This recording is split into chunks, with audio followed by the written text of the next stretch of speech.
Hi everyone and welcome back. So today I'm going to be telling you how you can play Morrowind in VR. Now just quickly before I begin, although I'm playing mine on a Quest, I am using it using a PC. This is not a standalone application. You do need a PC for this, but the good news is it doesn't have to be a very powerful PC. So there's only a few steps really to get going. The first one is you need to have Morrowind installed on your computer.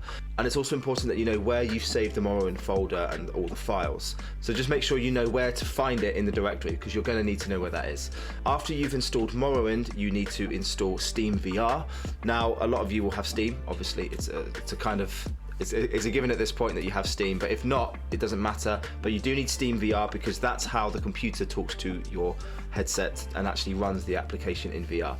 Step 3 is to download the version of OpenMW that is in VR. What Open Morrowind is, for those of you who don't know, it's a different way of opening Morrowind. It reads the game files from the original Morrowind application, but you don't use the exe file that you normally would. You open this one instead, and what it is a new engine entirely that uses the Morrowind game files to run. It's all open source, which also means that you're not going to find this on a download on Steam, for example. You do need to find this from a GitLab. So on the GitLab page, click on download the zip file, and then when you have it, you need to extract it. So we're given this artifacts folder, and then we're going to want to extract the OpenMW VR one.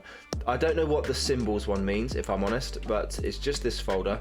When you have the folder extracted, the OpenMW folder, you open it up, and inside you will see a few things with the Morrowind logo. The next thing you need to do is to use the OpenMW wizard and then click on existing installation, and then here we need to click on browse and find where we saved the game in the directory. Now if you're like me and you've installed it on Steam, you need to go onto this PC window. For me it's the C drive, program files x84, and then down to Steam, and then Steam apps, common, and all my games are in here. So I can open up Morrowind, go into data files, and at the bottom we have morrowind.esm. Now if yours is in a different location, I'm hoping you can still find it, but this is when you click on next, and the rest is all self-explanatory. So just click all of these, next, and finish. And that's it, you've linked the game to OpenMW in VR. OpenMW VR now knows what files to load up, and essentially the game is installed now. But what we now need to do is to make sure that we've launched SteamVR and we've connected our headset. Now once you've got SteamVR active, you're going to want to look for this little icon here. If SteamVR is showing that a headset and the two controllers are connected, then you're good to go. You can actually fire up OpenMW, put your headset on, boom, there you go. Now in this folder we've used the OpenMW wizard, but there's also the OpenMW launcher. Now this is quite important because especially if you're going to want to install mods, you need to be able to actually activate those mods here. So if you open up the OpenMW launcher, instead of clicking play, we're going to click on data files. There will be a list of things here. Assuming you've got the most up-to-date version, Tribunal and Blood Moon will be ticked. And if you install any other mods using Vortex, I use Vortex and I'd recommend you use Vortex. It just works. And you can activate them here on the data files bit. There's some other settings here for graphics settings in advance. I'm not going to go over those just yet. I do have some videos on how to improve your Morrowind VR gaming experience. They will also be in the description. Please check those out. And while we're at it, please like and subscribe. It does help the channel. But when you're ready, you click play, put your headset on. We're going to try it out. And here we go. This is what we can see. To be able to accurately scale the height. Oh yeah, okay, so I'm going to get out of my chair.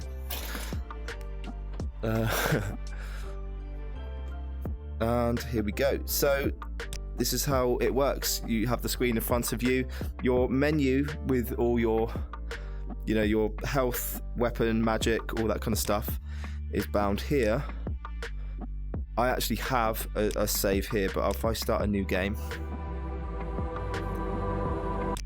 here we are. Stand up. There's Geob in front of us. So we're given hands. Guys, that is how you get Morrowind working in VR. To type your name in is this little keypad, but luckily you don't have to do that very often. But this is how you put your name. Now, we've got the game working. Let's go into mods. Ooh. So, good news. The game works. Now onto mods. Now, like I said, this is a version of OpenMW, which means any mod that works for a regular version of OpenMW, if you're familiar with that, it will also work on OpenMW VR. Please let me know in the comments if you have any issues. I will try and resolve them as best I can. One thing I will say, if you're like me and you're using a Quest 2, is that with virtual desktop, what happens is that when I press the pause button, the menu button, it loads up the menu for virtual desktop, not the game menu. That can be a bit of an issue. So there is a controller bindings file, which I will not cover in this video, but I can cover it in another video if you want to. I really hope I've helped you there, guys. I will, links are all in the description. Please stick around by subscribing if you want to keep up to date. I'm going to make sure that I help as many people as possible. Anyway, guys, thanks very much, and I hope you have a lot of fun in Morrowind VR.